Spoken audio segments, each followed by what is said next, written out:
Classified advertisements placed by individuals in newspapers and magazines are not covered by the Advertising Standards Authority's Code of Practice. If you happen to buy goods that have been wrongly described in such an advertisement and have lost money as a result, the only thing you can do is bring a case against the person who placed the advertisement for misrepresentation or for breach of contract. In this case, you would use the small claims procedure, which is a relatively cheap way to sue for the recovery of a debt. If you want to pursue a claim, you should take into account whether the person you are suing will be able to pay damages, should any be awarded. Dishonest traders are aware of this and often pose as private sellers to exploit the legal loopholes that exist. That is, they may claim they are not in a position to pay damages.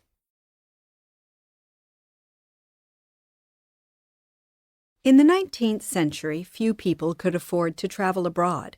It was expensive, and there weren't the mass transport systems that we have today. So curiosity about foreign lands had to be satisfied through books and drawings. With the advent of photography, a whole new dimension of reality became available.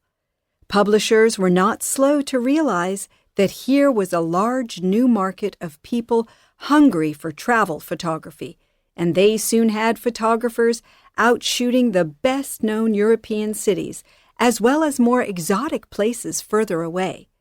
People bought the pictures by the millions, and magic lantern shows were presented in schools and lecture halls. Most popular of all, however, was the stereoscopic picture, which presented three-dimensional views and was considered a marvel of Victorian technology.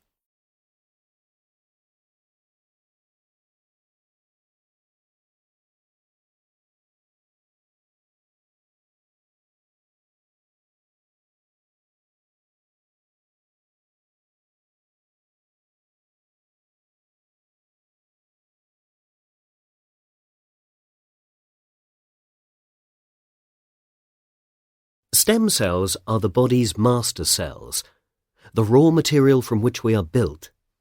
Unlike normal body cells, they can reproduce an indefinite number of times and, when manipulated in the right way, can turn themselves into any type of cell in the body. The most versatile stem cells are those found in the embryo at just a few days old. This ball of a few dozen stem cells eventually goes on to form everything that makes up a person.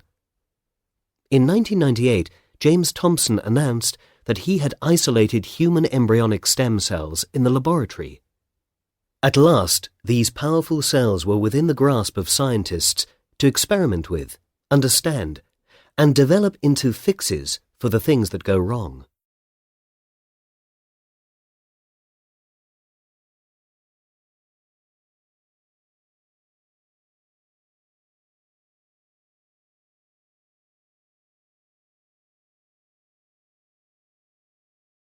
When the European Economic Community was established in 1957, its aim was, in broad terms, to move towards closer political and economic cooperation.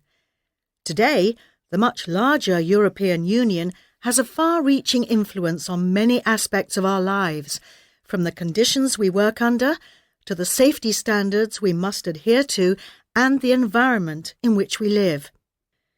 In order to achieve the free flow of goods and services, workers and capital between the member countries, they needed to establish mutual policies in areas as diverse as agriculture, transport and working conditions.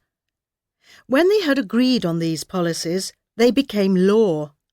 Now, though, the EU is concerned with a far wider range of issues.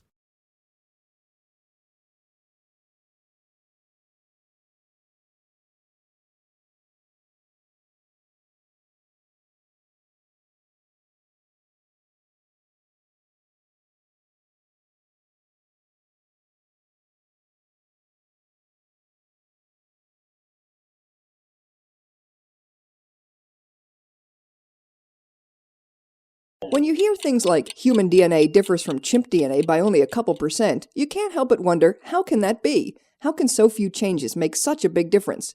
Researchers working with fruit bats and mice think they have an answer, and it lies less in the animal's genes than in the short snippets of DNA that control when and where and how vigorously genes are turned on. If you've ever thought that a bat is basically just a rodent with wings, you're not too far from the mark. One of the most obvious differences between bats and mice is their forearms. Mice have these stubby little legs, and bats have these large, leathery wings.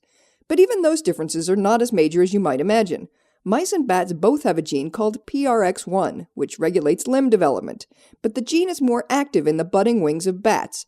So the researchers took the piece of DNA that controls PRX1 activity from a bat and stuck it into a mouse.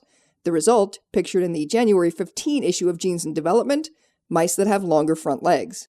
Okay, they didn't sprout wings, but the study shows that even small changes can have big consequences. Thanks for the minute. For Scientific American's 60-Second Science, I'm Karen Hopkin.